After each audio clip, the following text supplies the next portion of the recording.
아멘. 오늘 이 시간은 우리가 함께 우리 결론은 은혜입니다라는 제목을 가지고 말씀을 나누려고 합니다. 오늘 본문 말씀 우리가 방금 읽었던 말씀인데요. 제가 한 번 더 오늘 본문 말씀 읽도록 하겠습니다. 주 예수의 은혜가 모든 자에게 있을지어다. 아멘. 아멘. 그리스도인이라면은 누구나 다 자신이 이제 좋아하는 말씀이 있을 것이고, 또 자신이 늘 붙잡고 살아가는, 어떻게 보면 인생 말씀이라고 부를 수 있는 그런 말씀이 있을 것이라고 생각합니다. 어찌 보면 우리가 그리스도인이라면 당연히 좋아하는 말씀이 있어야만 하고, 우리가 붙잡고 가야 되는 말씀은 반드시 있어야 됩니다. 자, 오늘 이 본문 말씀은 사실 제가 한국을 떠나기 전에 가장 이제 좋아했던 말씀이었습니다. 아니, 좋아했다기보다는 제가 알고 있던 유일한 말씀이었습니다. 자, 제가 중학생 때까지 이제 한국에 있었는데, 그때 이제 예배 때마다 이렇게 저는 왜 그런지 모르겠는데 보지도 않는 성경을 늘 들고 교회를 갔습니다. 한 번도 이제 그 성경을 열어본 적이 없었는데, 그런데 어느 날 그래도 한 번은 내가 이렇게 예수님을 믿는 사람이라고 말하고 성경을 들고 다니는데, 한 번 정도는 안에 뭐라고 써 있는지는 봐야 될 것 같아서 이제 열어보았을 때 이 성경 가장 마지막에 써 있는 바로 이 말씀이 제 눈에 들어왔습니다. 주 예수의 은혜가 모든 자에게 있을지어다. 아멘. 그래서 혹시라도 이제 누군가가 나에게 너 이제 내가 예수 믿는 사람인 걸 아니까 좋아하는 성경 구절이 있냐고 물어보면 그래도 뭐라도 하나 대답할 수 있게끔 이 말씀만은 기억하고 있었습니다. 자, 물론 이 말씀의 뜻은 전혀 알지 못했습니다. 자, 그러고는 이제 오랜 시간이 흘러 이제 이곳 프랑스에 와서 이제 지내다가 다시 이 말씀을 보는데, 이 말씀 안에 너무나도 큰 은혜가 담겨져 있음을 깨닫게 되었습니다. 자, 오늘 이 말씀은 성경 전체의 가장 마지막 구절로서 성경의 결론을 맺는 말씀과 같습니다. 창세기 1장 1절에 태초에 하나님께서 천지를 창조하시니라 라고 시작된 성경은 구약 39권 그리고 신약 27권을 쭉 이어지다가 이 오늘 본문인 요한계시록 22장 21절 주 예수의 은혜가 모든 자에게 있을지어다. 아멘으로 이렇게 끝마치게 됩니다. 자, 물론 성경의 모든 말씀은 다 중요합니다. 자, 그러나 특별히 성경의 첫 구절과 또 가장 마지막 구절이 우리에게 너무나도 중요한 이유는 우리의 삶에서 반드시 알아야 하는 두 가지 사실을 전달하고 있기 때문입니다. 자, 먼저 태초에 하나님이 천지를 창조하시니라 라는 말씀을 통해, 그 서론을 통해 나라는 존재는 하나님으로부터 온 존재임을 아는 것이 너무나 중요한 것이고, 또 주 예수의 은혜가 모든 자에게 있을지어다. 아멘이라는 이 말씀을 통해 주 예수의 은혜가 없이는 우리가 살 수 없음을 아는 것이 중요하기 때문입니다. 자, 내가 하나님으로부터 온 존재임을 아는 것이 중요한 이유는 내가 그래야지만 내가 존재하는 목적이 무엇인지를 알게 되기 때문입니다. 하나님께서 나를 지으셨다면 나를 지으신 분명한 목적이 있는 줄 믿습니다. 이 자리에 계신 한 분 한 분도 하나님께서 만드셨기 때문에 여러분 한 사람 한 사람을 향한 하나님의 분명한 계획이 있는 줄 믿습니다. 자, 단지 내가 이 땅에서 그냥 뭐 돈 벌어서 뭐 잘 먹고 내가 사고 싶은 것 사고, 내가 가지고 싶은 것 사고, 그리고 뭐 가고 싶은 곳에 가고, 그냥 하고 싶은 것을 하면서 그렇게만 살라고 우리를 만드시지는 않았을 것이 분명합니다. 자, 하나님께서는 성경을 통해 우리를 만드신 목적이 무엇인지를 말씀해 주셨습니다. 자, 먼저 이사야서 43장 21절을 보면 이 백성은 내가 나를 위해 지었나니 나를 찬송하게 하려 함이니라. 자, 먼저 하나님께서 나를 지으시되 나를 위해서가 아니라 당신을 위해 만드셨다라고 말씀하고 계십니다. 자, 그리고 당신을 찬송하기 위해 다른 말로는 하나님을 예배하기 위해 우리를 만드셨다라고 그렇게 말씀하고 있습니다. 자, 그러므로 내가 이 땅에 존재하는 첫 번째 목적은 반드시 예배가 되어야만 합니다. 자, 예배는 그냥 드릴 수 있을 때만 드리는 옵션이 아니라 우리의 삶이 되어야만 하는 것입니다. 자, 그런 의미에서 정말 그 여행 가운데서도 이렇게 예배 자리를 지키기 위해 나오신 한 분 한 분 하나님께서 너무나 기뻐하심을 믿습니다. 아멘. 자, 그렇기 때문에 우리가 늘 기억해야 되는 것은 예배는 옵션이 아니라 예배는 나의 삶이다라는 그 사실을 우리가 꼭 기억했으면 좋겠습니다. 자, 그리고 또 다른 목적은 하나님의 영광을 위해서 우리를 만드셨습니다. 이사야서 43장 7절에 내 이름으로 불려지는 모든 자 곧 내가 내 영광을 위하여 창조한 자를 오게 하라. 그를 내가 지었고 그를 내가 만들었느니라. 자, 하나님께서 여기서 분명히 말씀하시죠. 우리를 당신의 영광을 위해 창조하셨다라고 말씀하십니다. 어쩌면 우리는 우리의 영광을 위해서 그렇게 열심히 살고 있지만, 그러나 하나님께서는 우리를 만드셨을 때 당신의 영광을 위해 만드셨다라고 말씀하십니다. 자, 그래서 고린도전서 6장 19절에서 20절 말씀을 보면 너희 몸은 너희가 하나님께로부터 받은 바 너희 가운데 계신 성령의 전인 줄을 알지 못하느냐. 너희는 너희 자신의 것이 아니라 값으로 산 것이 되었으니 그런즉 너희 몸으로 하나님께 영광을 돌리라. 아멘. 자, 하나님께서 우리를 지으시고 우리에게 이런 육체, 이 몸을 주신 이유는 그냥 우리 몸을 가지고 우리가 하고 싶은 것만 하고 살고 우리의 영광을 위해서 살라고 주신 것이 아니라 우리에게 주신 이 몸으로 하나님께 영광을 돌리라고 주셨음을 우리가 반드시 알아야만 하는 것입니다. 자, 그러니까 우리가 어디 회사에 가서 일을 해도 하나님의 영광을 위해서 일을 해야 되는 것이고, 내가 교회에서 봉사를 한다 할지라도 오직 하나님의 영광을 위해서만 봉사를 해야 되는 것이며, 학생은 학교에서 공부할 때에도 오직 하나님의 영광을 위해서 공부를 해야 한다는 것입니다. 자, 그래서 고린도전서 10장 31절에 그런즉 너희가 먹든지 마시든지 무엇을 하든지 다 하나님의 영광을 위하여 하라. 아멘. 자, 이처럼 하나님을 예배하는 삶, 또 하나님께 영광을 돌리는 삶을 살기 위해서는 반드시 우리가 예수 그리스도를 통해 어떤 은혜를 받았는지 알고 기억하며 살아가야만 합니다. 자, 그래서 성경 가장 마지막에 이렇게 결론을 맺고 있는 이유입니다. 주 예수의 은혜가 모든 자에게 있을지어다. 아멘. 자, 왜냐하면 모든 사람에게는 바로 이 주 예수의 은혜가 필요하기 때문입니다.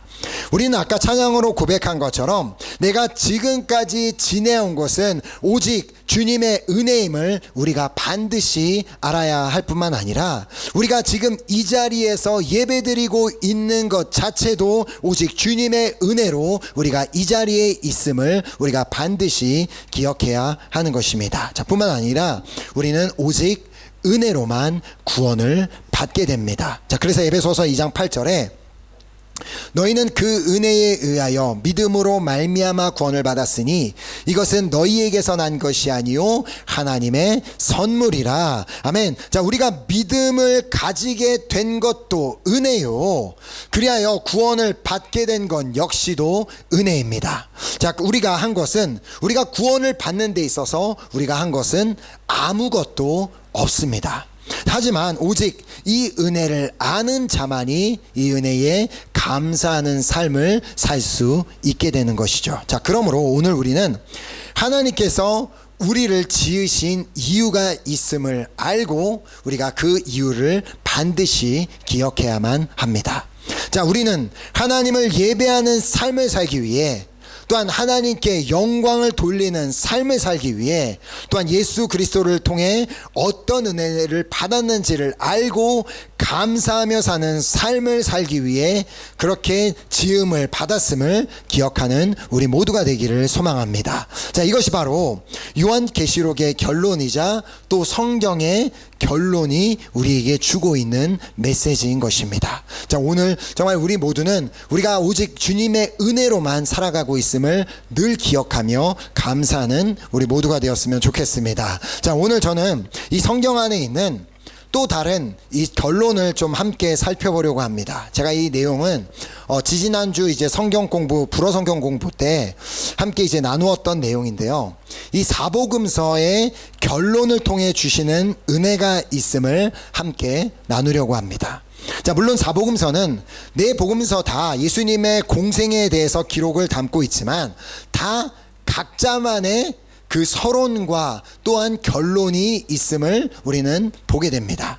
자, 먼저 마태복음의 결론을 보면 우리가 잘 알고 있는 예수님의 지상명령이 기록되어 있음을 보게 됩니다. 자, 마태복음 28장 19, 20절 보면 그러므로 너희는 가서 모든 민족을 제자로 삼아 아버지와 아들과 성령의 이름으로 세례를 베풀고 내가 너희에게 분부한 모든 것을 가르쳐 지키게 하라.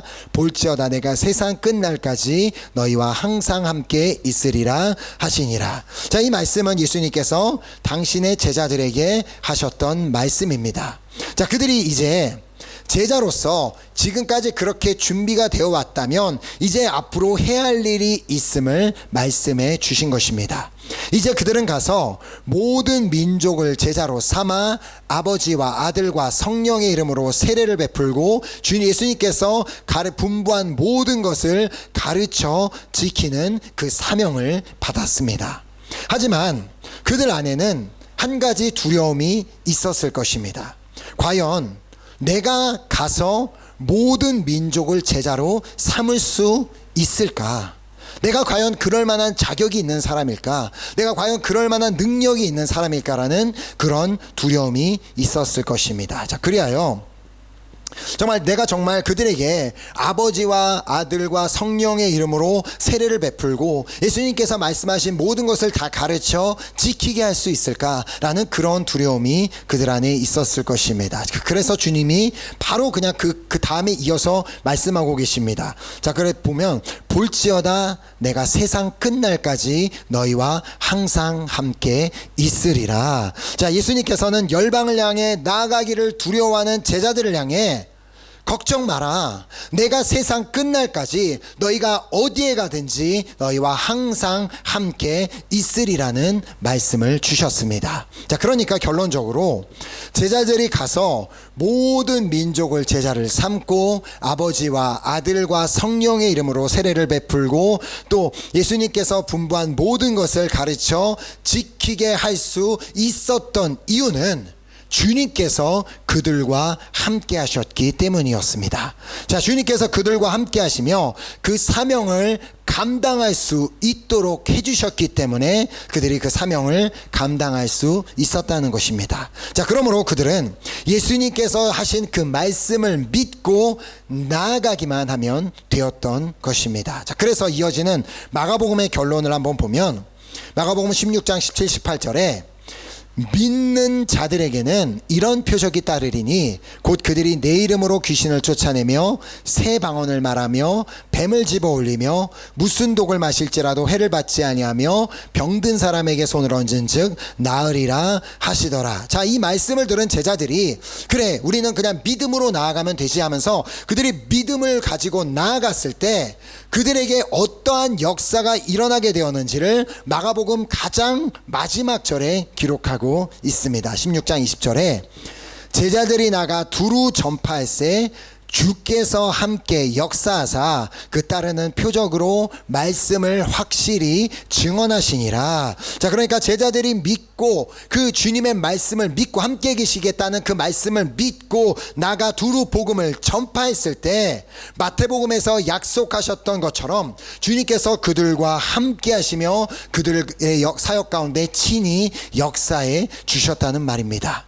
자, 또한 마가복음에서 주신 약속의 말씀 그대로 예수님의 이름으로 귀신을 쫓아내는 역사, 새 방언을 말하는 역사, 뱀을 집어올리는 역사, 무슨 독을 마실지라도 해를 받지 아니하는 역사, 병든 자에게 손을 얻은 즉 낫게 되는 그 놀라운 그 기적들이, 그 표적들이 그들의 사역 가운데 나타나게 되었다는 것입니다. 자, 그리고 이제 누가복음의 결론을 보면 이 모든 일은 결국 그들이 주님께서 약속하신 그 성령을 받았기 때문에 그 사역들이 가능했음을 말씀하고 있습니다. 누가복음 24장 49절에 볼지어다 내가 내 아버지께서 약속하신 것을 너희에게 보내리니 너희는 위로부터 능력으로 입혀질 때까지 이 성에 머물라 하시니라. 자, 그래요. 누가복음의 가장 이제 마지막 부분을 보면 예수님께서 승천하신 후에 제자들이 큰 기쁨으로 예루살렘에 들어가 늘 성전에 거하며 하나님을 찬송했다라고 그렇게 기록하고 있음을 보게 됩니다. 자, 그리고 이어지는 내용은 사도행전에 기록이 되어 있습니다. 자, 왜냐하면 누가복음과 사도행전의 저자는 동일한 인물이기 때문입니다. 자, 누가가 누가복음과 이제 사도행전을 기록했는데, 그래서 사도행전 1장에 보면 예수님께서 승천하시기 전에 제자들에게 마지막으로 주셨던 말씀이 기록이 되어 있습니다. 예수님께서 말씀하시죠. 오직 성령이 너희에게 임하시면 너희가 권능을 받고 예루살렘과 온 유대와 사마리아와 땅끝까지 이르러 내 증인이 되리라 하시니라. 자, 마태복음에 예수님께서 말씀하신 가서 모든 민족으로 제자를 삼아 아버지와 아들과 성령의 이름으로 세례를 베풀고 내가 너희에게 분부한 모든 것을 가르쳐 지키게 하라라는 그 말씀을 제자들이 지킬 수 있었던 배경에는 성령님이 계셨음을 의미합니다. 자, 성령이 그들에게 임하였을 때 정말 그 오순절 다락방에 그들에게 그 성령이 불같이 그들에게 임했을 때 제자들에게 어떤 일들이 일어나게 되었는지를 기록한 성경이 바로 사도행전인 것입니다. 자, 그리고 요한복음의 결론을 보면 이제 성령의 권능을 받은 그 자들이, 주님의 제자들이, 사도들이 자신들에게 주어진 사명을 끝까지 담대하게 감당할 수 있었던 이유가 무엇이었는지를 말씀하고 있음을 보게 됩니다. 자, 요한복음의 가장 마지막 장인 21장에는 그 유명한 부활하신 예수님과 베드로 사이에 그 대화의 장면이 기록되어 있습니다. 예수님께서 베드로에게 3번 내가 나를 사랑하느냐라고 물으셨을 때 베드로도 예수님께 3번 내가 당신을 사랑하는 줄 주님께서 아십니다라고 그렇게 대답을 합니다. 자, 그럼 베드로에게 예수님께서 말씀하십니다. 요한복음 21장 18절에 내가 진실로 진실로 내게 이르노니 내가 젊어서는 스스로 띠띠고 원하는 곳으로 다녔거니와 늙어서는 내 팔을 벌리리니 남이 내게 띠띠우고 원하지 아니하는 곳으로 데려가리라. 지금 이 말씀만 보면 도대체 무슨 말인지 쉽게 이해가 않겠지만 그 바로 다음 절을 보면 이해가 됩니다. 29절에 이 말씀을 하심은 베드로가 어떠한 죽음으로 하나님께 영광을 돌릴 것을 가리키심이로라. 이 말씀을 하시고 베드로에게 이르시되 나를 따르라 하시니, 즉 베드로가 나중에 어떠한 죽음을 맞이하게 될지를 예수님께서 다 아시고 말씀하신 장면입니다. 늙어서는 내 팔을 벌리리니 라는 말씀은 베드로도 십자가에서 달려서 팔을 벌리고 죽을 것이라는 그 말씀인데, 실제로 그러한 죽음을 맞이했음을 유세비우스 교회사에서 전하고 있습니다. 자, 이 말씀을 보면 저도 이제 이 말씀을 보면서 깨닫게 되는 한 가지 사실이 있었는데, 그것은 우리가 알고 있잖아요. 주님은 우리에 대해서 모든 것을 다 아신다. 근데 어떤 것까지 아시냐면 내가 어떻게 죽게 될지까지도 다 알고 계신다라는 말씀입니다. 베드로가 어떻게 죽을지를 다 알고 계셨던 것처럼 다른 제자들도 당연히 주님께서는 그들이 어떻게 죽을 것을 다 알고 계셨다는 말입니다. 왜일까요? 왜냐하면 주님이 우리를 만드신 분이시기 때문에 우리의 시작도 하나님이요 우리의 끝도 하나님이기 때문에 우리가 어떠한 죽음을 맞이하게 될지 주님이 다 아신다는 것입니다. 자, 물론 주님이 우리에게는 베드로에게처럼 말씀하셨던 것처럼 우리가 어떠한 죽음으로 어떻게 죽을지를 말씀해 주시지는 않지만 우리가 사실 그것을 알 필요도 없고, 단지 오늘 우리가 해야 하는 일은 우리가 죽는 그날까지 그냥 주님을 따르는 것입니다. 자, 주님께서 베드로에게 지금 이렇게 말씀하시잖아요. 베드로에게 이르시되 나를 따르라 하시니 누가 어떻게 죽던 네가 어떻게 죽던 그건 아무런 상관이 없다. 그냥 너가 오늘 해야 되는 일은 나를 따르라 라고 말씀하신 것입니다. 자, 주님이 우리를 뭐 앞으로 순교하게 하실런지 뭐 아니면 뭐 병들어 죽게 하실런지 아니면 그냥 늙어서 그냥 자연사로 죽게 하실지 우리는 알 수 없지만 분명 나의 삶과 죽음은 다 주님 안에 있기 때문에 오늘 우리가 받은 사명을 기억하며 주님을 따르기만 하면 되는 줄 믿습니다. 자, 그렇기 때문에 제자들은 그래 우리에게 어떤 일이 일어나든 주님이 우리와 함께 하시며 성령님이 우리와 함께 하시며 역사해 주실 것이기 때문에 우리는 끝까지 그냥 주님을 따르기만 하면 된다라는 믿음으로 나아갈 수 있었던 것입니다. 자, 오늘도 주님을 따르는 자가 예배자의 삶을 살 수 있는 것이고 오늘도 주님을 따르는 자가 하나님의 영광을 위해 사는 그런 삶을 살 수 있는 것이며 오늘도 주님을 따르는 자가 주 예수로 인해 받은 은혜를 기억하며 감사하는 삶을 살 수가 있는 것입니다. 자, 그러므로 이 사복음서의 결론의 내용을 종합해 보면 우리는 제자로서의 사명을 받았지만 우리가 할 수 있는 것이 아니라는 말입니다. 우리가 주님을 믿고 따르라는 주님의 음성을 듣고 그냥 믿고 주님을 따를 때 우리와 함께 하시는 성령님께서 우리와 함께 역사하사 모든 민족을 제자로 삼고 아버지와 아들과 성령의 이름으로 세례를 베풀고 주님께서 분부한 모든 것을 가르쳐 지키도록 하는 그 능력을 친히 우리에게 부어주시고 또 여러 가지 표적이 우리의 삶에 따르게 하실 것이라는 말씀입니다. 자, 그러다가 우리가 언제 어떻게 죽음을 맞이할지는 모르겠지만 우리는 단지 그냥 주님이 부르시는 그 순간까지 주님을 믿고 따르는 삶을 살면 되는 줄 믿습니다. 자, 분명 하나님께서 만드신 우리의 인생도 어느 순간에 가면 결말을 맺어야 하는 때가 올 것입니다.